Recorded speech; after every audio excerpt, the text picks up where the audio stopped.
Bat. Chatting with MattTheBat. You chat, I chat, we chat, I'm fat. Chatting with MattTheBat. Yeah! Hello, everybody, and welcome back to MattTheBat's Batch It Shit Show. I'm your host, MattTheBat, and this is Bat Chats. It's a series where I interview unique people with super unique perspectives. Hey, if you're new here, please make sure to hit subscribe, smash that like button, and absolutely smash the living hell out of that little bell notification, ding! That way you can stay up to date on all of the upcoming episodes. Sorry, I missed a couple weeks due to the holidays, and I got COVID, so yeah. I know it sucks, but I am back, baby, and today is an awesome episode for me because I have a piece of my childhood here in the studio.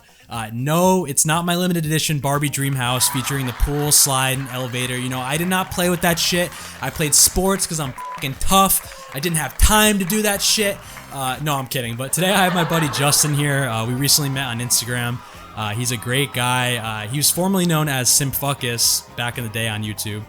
Because he's an OG viral legend that I used to watch as a kid, and now he's back in full force as a content creator in 2022. Everybody please welcome Justin Tsimbidis. Come on, woo! Hey, what up everybody, what's up? What's up, bro? Thank you so much for coming on. Pretty cool studio, huh? Yeah, man, what's going on? I'm glad to be here. Yeah, man. Oh, I like your dog in the background. He's posing. That's so cute. Oh, thank you. What's his name? Blue, like a color. Oh, nice. That's a good name, because he's a blue pit, right? Yeah, blue nose pit. Yep, I got a pit too, man. They're the best. Oh, they are. Yeah, so let's just get this out of the bag right now. You're alive, dude. I mean, I had no clue until a couple months ago, and I cannot describe to you the joy I felt when I typed in your name. I had a weird memory of you. Typed in your name a couple months ago, and I saw that you're just like crushing it on YouTube, dude. What the? I can't even believe it. Yeah, man, as you know, I went viral back in 2009, and I disappeared from the internet after. So I disappeared for like 10 years, and then I just came back, and everybody's like, oh shit, you're alive. That's the most insane thing ever. And you came back rebranded as your real name, where you used to be called Tsimfuckis. What was the thought behind that? I didn't want to be called Tsimfuckis no more. That was a name from back then. It was a part of my childhood, so I rebranded as myself. I'm grown up, I'm an adult, and I'm doing things now that I like to do. So that was the thought process behind that. Amazing, yeah, bro. I mean, that's what it's all about. And I want to get into the death conspiracy and all that kind of stuff, but I really want to hear I want you to kind of tell your story about from the beginning, how you got to this point, because it's truly a story I've never heard before, and it really tells a lot about our culture and kind of YouTube culture in general. It's very microcosmic of the history of YouTube. So you want to talk about what happened in 2009? Okay, so in 2009, we'll go from the beginning. I made videos. I got a camera for my 16th birthday, so I made videos. I don't know why, but I made videos to entertain my cousins and my family. Oh, so how sweet. Yeah, I uploaded them to YouTube. I was 16 at the time. I didn't know how to work YouTube, so I thought they were private, then they were actually public. Oh my god, dude. So people saw them, I went viral, they put them on World Star, and I just went viral. Everybody knew me. So when I went viral, I had a group on the internet that started harassing me. They stalked my MySpace at the time. They found my phone number. They kept calling me. Yeah, it got pretty bad. They were harassing my friends, and it was just crazy. Wow. So I was 16 at the time. I didn't know how to handle it like I do today. So I disappeared, I disappeared from the internet. I finished high school at the time. I got a job, and I lived a regular life at the time. Crazy, man. I mean, yeah, I can't even imagine how that would have felt. And I know a little bit about kind of that group and the hate you were getting, because I listened to an interview you were in with your buddy Griddy, who, by the way, seems like an awesome dude. I like his content too. I love your friendship, and I love the stuff that you guys do together. It's cool. It makes me kind of jealous because I feel like I need a Griddy in my life, like the right-hand man kind of guy. Everybody needs a Griddy. Yeah, right? So yeah, dude, I mean, that's a crazy story, and it's so much to unpack, and it's crazy to think about, because here I am on the other side of it, and you're from New York, I'm from Connecticut, like I'm on the other side of the water, and I'm watching you with my friends, and we think it's the funniest shit on the planet. We're like cracking up, singing along to the songs with you and everything like that. Like, I mean, just absolutely a legend. And it's funny because like I would have never known what you were going through on the other side, but from my perspective, you just seemed like a carefree dude who started putting these videos up, and then you kind of retaliated, kind of being like, "F you guys," whatever. And that was funny to watch as well, because it was like the first time that I saw like somebody do that on YouTube, like it was kind of insane. And here we are all these years later, and you're here and you're doing the same. You're making videos again, man. I mean, that's incredible. How's it been going so far? It's been going good. I got my regular channel, I got my gaming channel, and it's been doing good. The support has been really good. Occasionally I get go back to the old videos, all that, but for the most part, people have been accepting of the new content because I'm showing myself and what I like, Obviously, you wanted to be an entertainer from a young age. You love, things like WWE and all this other stuff. So it's like, I understand why you wanted to be in front of the camera and why you wanted to like make shit. And like, I don't know, it's just really cool. And it's interesting too, because it does show the difference between, virality today and virality back then. Cause it's like, today you have like a 30 seconds of fame whenever you go viral, and then you kind of, die out. But here you are all these years later, and people remember you, and people are commenting on your videos like, dude, I just found you again. Like, that's cool, man. I mean, that is like a whole different type of viral legacy that it's really hard to explain to kids today, I think, wouldn't you say? Yeah, and it's crazy. I mean, you got people from 10 years ago saying, "Oh, I watched your videos growing up as a kid. You inspired me." Like, it's mind-blowing to think that people still remember you to this day. And it's just crazy. Dude, I bet you so many people started making content because of watching you. Like, how does that feel, dude? That must be like the most heartwarming feeling ever, right? Yeah, they tell me all the time, you inspired me to do this, to do that. I made a channel, da-da-da. Like, it's just crazy. And I'm happy I can inspire people because, I can't go out and get a regular job like the Progeria and all that. Mm-hmm. But as long as I can, come on the internet, entertain people, inspire people, I think that's my job. That's what I'm supposed to do. You know what I mean? Of course. I think I feel like that's your life's mission. And dude, and the other thing with that too is like, and I was thinking about this because I always try to figure out where I fit into the content creator world. I'm like, how do I live up to the Cody Ko's of the internet? Like, these people that I really love and I watch, I'm like, what makes me unique? And I think you, by nature, are the most unique entertainer there is. Like, it's crazy. Like, there is nobody like you. Yeah, thank you for that. But it's like, the Progeria, it's I don't want to say easy, but it's like you said, it's me. I could come on here, talk about that, and people will gravitate to that. They want to know my story. I don't have to be out here doing stupid, stuff to get views. Yeah. I'm just being myself, and that's all I have to be. Oh my God, that's incredible. And have you had kids reach out to you with Progeria, say that you've inspired them?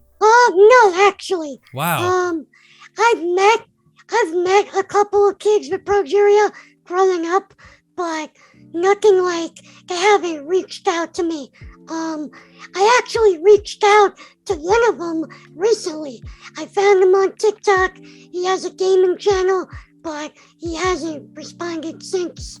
Wow. Well, hopefully they'll get in contact, but yeah, nobody reached out to me. That'd be a pretty sick collab. Yeah. And you have a gaming channel as well, right? Yeah, I have a gaming channel. I play Madden, I play Pokemon, and wrestling games when they come out. Dude, that's awesome. I feel like one thing I admire about you too is you post a lot. Like you are very, very consistent, and that tells a lot about you because it's hard to be consistent with everything going on in the world, you know, especially with just like the morale during COVID times just sucks, bro. Like it sucks. Like, you know what I mean? It's like, so to be so consistent and be so driven is something I really admire because for me, it's like, you know, I try to do a video a week and then shit gets in the way, life gets in the way, and I miss it. And you're out here making like 4 or 5 videos a week. I'm like, holy shit, this guy's busy. Yeah, sometimes I'm too consistent. I do burn myself out, but that's why I got videos in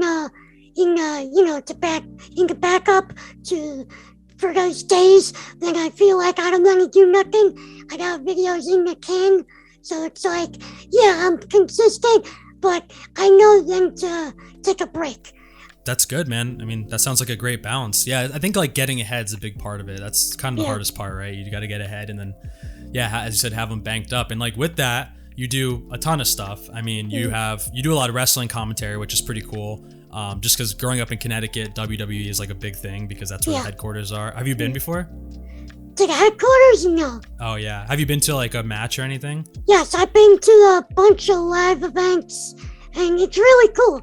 I was just at a live event in September, so it's a really cool, it's good atmosphere to be at. The crowd is good. Even if the matches, you know, aren't that good, it's still cool to be there and cheer and chant. You know what I'm saying? Yeah, for sure. And you also do a lot, man. I mean, you do everything from story times, Q&As, sports commentary, music reactions, taste tests, like, and of course, Funko Pop. I don't know too much about the Funko Pop world, but I see you're very invested in it. And dude, I was like shocked to see you have like over 600, right? Yeah, I just hit my 600 mark, and I'm still going. That YouTube money coming in, bro? That monetization? What's going on? That's crazy. A little bit, yeah. That's awesome, man. Do you have like how do you even like store all that in a room? Is it just like stacked up everywhere? I have, you've probably seen it, but I got 4 shelves, and it's 3 shelves on each shelf. So they're stacked up, they're in back of each other, and it's just crazy. I'm running out of space. Yeah, I was gonna say, man, what are you gonna do? You're gonna have to like rent out a fucking van or something and throw them all in there. You don't take them out of the box? I don't take them out the box. I take extras out the box, like duplicates. I'll take them out. Bro, I bet someday that's gonna be worth a lot of money. You're gonna cash in, bro. Oh yeah, and I'm already seeing it. Like, the money I put into it has already, made me profit on the pops. Dude, this is what I mean. This is what I love about you, man. You found like you found a niche, and you like are just killing it at it. And I don't know, I'm so envious of that in a lot of ways because you found your specific thing and you have an audience that's obsessed with, like, I know that there are people on the internet that love that shit, and like you're the go-to guy, and I see them commenting, like asking you questions about the pops and like all that shit, man. It's so cool that you found a community like that. Yeah, like I said, I'm just being myself. I like to collect pops. I'm doing unboxings. I like wrestling. I do the reviews. I like trying beer, so I do taste tests. I'm just being myself. Yeah, bro. I look forward to the day when we're both in New York and we could grab a beer and Yeah, I didn't know you were from New York, and that's pretty cool. Yeah, man. I'm from Connecticut, but I'm like an hour outside of New York. Like I'm pretty close. I'm just right over in the water, like right over Long Island Sound, so but yeah, I was living there for a long time, and I had no clue you were from New York all these years. I don't know why. I thought you were from like the Midwest, dude. I had no clue. Like that's what everybody says. Really? They're like, are you from Pittsburgh? Are you from Vermont? What other city? I'm blanking on the city, but they're surprised when I say I'm from New York. It's crazy. Now that I know, I totally hear your New York accent. Like I totally hear it. That's what people say, the accent. Was your family pissed when you first went viral? Back in 2009, yeah. Yeah. They did not like the content that I did, the dancing, and yeah, That's another reason why I disappeared, because of my family. They got pissed and I kind of embarrassed them in a way, so. Hey man, I mean, you were a kid, like there's, Yeah. you know, I've been an embarrassment to my family many times if that's the case, because, you know, but, you know, I think also with that being said, I think that your return with all that, you know, all those factors, just says a lot about your confidence. Like, I think that people have such thin skin like I do. Like, dude, I hear one comment online, I have one negative comment towards me, and I just like curl into a ball, and I just, it's so sensitive, like it's terrible. And the fact that your parents hated it, you know, you were getting bullied online, getting death threats and shit, and you came back. I mean, that shows some true intention as an artist. Yeah, I came back. I don't want to say I had the intention on wiping clean of Tsimfuckis, because that will never go away. But I wanted to show people that I've grown up and I'm a person like everybody else. And I'm gonna do what I wanna do regardless of what you say. Fuck yeah, bro. And I mean, people have been waiting over a decade for this, and I see it in the comments, because today I was going back and looking at your first video when you announced that you were back. And I see just, you know, so many comments of people just being like, dude, I've been waiting for this, man. Like, overwhelming support for your return, and just being like, people that grew up on you like me. I mean, dude, it's absolutely nuts to me to think about. And like, it's just like, it made me so happy to see you back online. Like, it was like you had this whole catalog of shit, and I feel like that's what everyone's going through right now, is like looking you up, remembering like, who's that dude who was, you know, singing that song or whatever. They're looking you up and they're seeing that you're just like back at it, man. It's so cool. Yeah, man. And you said you went back and saw the I'm back video, that cringe of a video. You know, it's crazy. Why it's cringe? Crazy. It's crazy to see where I'm at now, with the personality I show. And when I first got back onto YouTube, the videos were like, they're like so bland and robotic. It's crazy to go back and look at the first video. Yeah, I know it is. And it's, I mean, you're getting better. You're having a lot of practice, and you're really great at speaking, by the way, too. Like, I noticed that you don't, I have a problem with using filler words. Every episode I listen back and I'm like, even to this day, I've only been doing it for this show since April of 2021. So I'm still getting used to it, you know, like it's still a process and everything. But I admire your speaking, because you're very like articulate, and everything you say just comes out. For me, it takes me like an hour sometimes to get out what I'm thinking, and I still say like you know, throughout the whole thing. So I feel like you're really good at that. So yeah, you're definitely getting better, man. Yeah, the videos definitely helped with that. When I first started, I was doing retake after retake, but I always had a good. People told me that I spoke very good. And like I said, YouTube helped. I'm on a podcast, the Griddy, that really helped a lot. Like me speaking off the cuff and not messing up. So that really helped. You guys are funny on there. Is that the No Name Yet podcast? No, that's our friend. He's a pastor. That's his podcast. Griddy's podcast is Griddy Knows Best. You guys are funny. I was just listening to one you guys posted the other day, and I feel like you guys just, I mean, you're best friends, right? You know each other forever? We know each other for 14 years. Wow. Yeah, because it seems like it, because you guys bust each other's balls, and you're very funny. They all say that you're like, well, in one I was watching, they're like saying that you were crazy, bro. What do you do? You're crazy? You're a nut job? You get a little wild or what? Man, you don't know the half of it. Like, the stuff that I show online isn't the full stuff that's all me, you know what I mean? Yeah. Like, I'm a bit of a nut job off time. What's your vice, bro? You drink? I do drink a little bit. But you're just the life of the party. I can imagine. Yeah. I'm just the life of the party. I like to entertain people, so yeah. Shit, bro. I gotta come party with you, man. We'll have to do some sort of like collab in the future. That'll be fun. Definitely. So now you're back. You're back full time, as I said, and you have 26,000 subscribers. Man, that's a big fucking number. How does that feel? Because I know I can't even imagine what the views were like back in the day. Were they in the millions? Because like I know the scale of views were so different back then. on the Tsimfuckis channel. Funny story, I made the channel, it went viral, and then everything happened so fast, like the harassment and embarrassing the family, everything happened so fast that I deleted my Tsimfuckis channel. So I don't know the viewership on those videos, but they've been re-uploaded to the Tyrone channel, and those get massive views.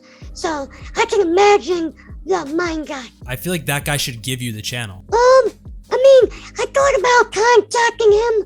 I might, but it's at the end of the day, I'm doing my own thing. I got my own channel. But yeah, you're right.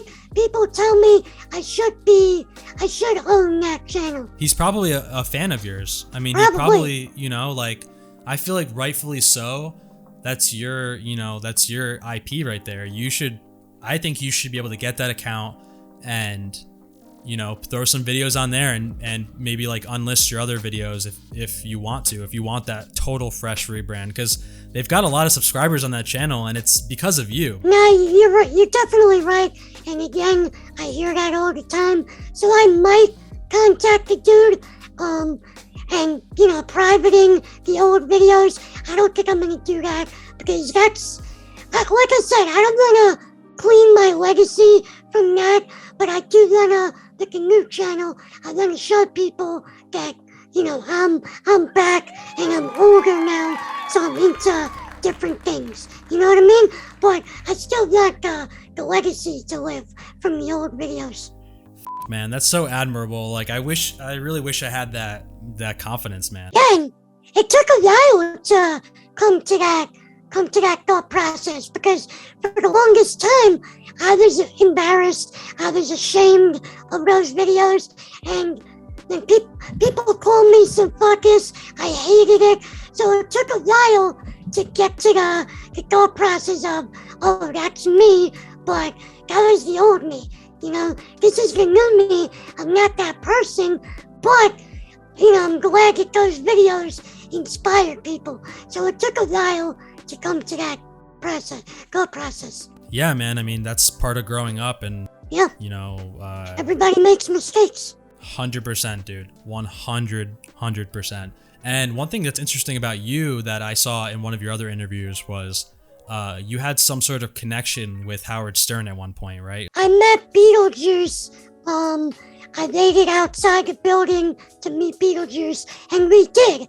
He was cool. We took a picture, and then not his manager, it was Shuli from Howard Stern show. He was down there, and he took like an interview to show Howard, and they wanted me on the show, but I turned them down because, no offense to them, but I know how the show is, and I know how, they treat the Wack pack on there, and that's not for me. No offense to them. I still love it. Yeah. I listen to Howard Stern, but that's not for me. No, dude. I mean, to me, the fact that I heard that story I was just like, holy shit, man, this guy is a true artist, because at the end of the day, a lot of artists face that decision in their life. They, you have the sell your soul and potentially grow your platform exponentially, but have no say over what you're doing, or you're a punching bag for somebody else. And you had that opportunity potentially, and you didn't take it, and look at, you're doing exactly what you want to do. So I think that, to me, that's one of the most incredible things about you, is the fact that you said no to an opportunity like that because you knew that it was not right for you and for your craft. And I commend you on that, man. That is incredible. Yeah, if I want to make it, I'm going to make it my way. I'm not going to, like you said, sell myself out just to blow up and lose control over everything I built. That's not me. What would you say to people who are starting to build their platform and they're worried about sort of the response of the internet or people online? Like, what do you say? Because I feel like you're the perfect person to answer this question. Like, what's the best advice you could give them? Well, the best advice I usually tell people is, be yourself. First of all, do what you like, second of all, and don't listen to the haters. I mean, everybody's gonna talk, everybody's gonna hate, they're gonna troll, but at the end of the day, like I always say, people hate because they hate themselves, or they hate a piece of themselves. So those people that troll, they're living with something that they don't like about themselves. And you don't know those people, you don't know their life. Sometimes they don't know their life. They could be struggling with something they don't even know. So at the end of the day, just do you, don't listen to people. You're gonna have supporters, lean to them more, let the supporting comments drive you to continue your channel, and yeah, that's what I say to people. That's the best advice I could ever picture you saying, man. Yeah, man, honestly, this has been really awesome to have you on the show. Probably one of my favorite interviews, if not my favorite, because I just feel like it's 2022. It's like it's a fresh start. You're the first interview of the year, and you come in here with this really great perspective, and that's exactly what I wanted for Bat Chats, this series and everything. So, yeah, thank you so much for coming on, man. Appreciate it. Yeah, no problem. Then you hit me up. I was interested. I like the thing you got going on with the bat. Thanks, and the TV show kind of vibe. That's pretty cool. That's really creative. And like I told you, I could see, that taking you, a long way. And I hope all the success comes to you with that. Thank you so much, man. I appreciate that. And thank you to everybody in the crowd who is watching this interview. I am so excited for you all to check out 2022, what we have in store. This is the year we're going to do it, as Justin said. As always, please make sure to like, comment, subscribe, and hit that little bell notification, ding, because we are only getting started. And of course, make sure to subscribe to Justin's channel. It'll be listed below. He's got some great content. Right, buddy? Yeah, man. Sub to my main channel, sub to my gaming channel, sub to the podcast. We do great things, funny things, and we're looking to have a great year. Yeah, man, hell yeah! And as I said, when I'm back in the city next time, you and we're gonna crack a beer and we're gonna make a video, and it's gonna be a glamorous time, man. Oh yeah. Everybody, I am MattTheBat from MattTheBat's Batshit Shit Show, and as always, make sure to tune in next week, or else. This is where you say, or else. Or else. Or else. Yeah, buddy. Thanks, bro.